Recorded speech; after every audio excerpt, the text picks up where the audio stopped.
Good day mga boss. Kung naghahanap ka ng motor na pang city ride pero ganito kalakas ang datingan, baka ito na yung hinahanap mo, bossing.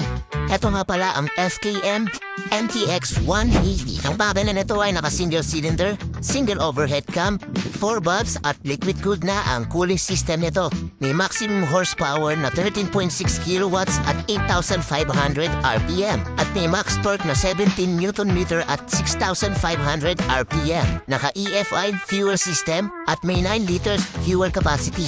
Naka-anti-lock braking system harap at likod. May traction control system na rin yan mga bossing na pwede mo i-on at i-off. Naka-keyless ignition system na din yan mga bossing. At hindi ka na magwo-worry kapag nalobat yung remote ng motor mo. Dahil meron siyang emergency key na magagamit mo in case na malobat yung remote mo. May USB socket port at may small compartment sa harap. May stop and start system para sa mas tipid na biyahe. Naka-LED signal light at taillight na rin yan mga boss. Ganito nga pala yung itsura ng brake light niya kapag pinipiga mo yung preno. Meron din siyang maangas na LED signal light sa harap mga boss. Sa headlight naman ay meron siyang 4 na projector lights. Telescopic fork para sa front suspension at may adjustable dual shock absorber with sub-top naman sa likod. Naka 7 inches. Full TFT display na rin yan mga bossy. Meron tayong dalawang color variant dito mga bossy. Meron tayong white at blue.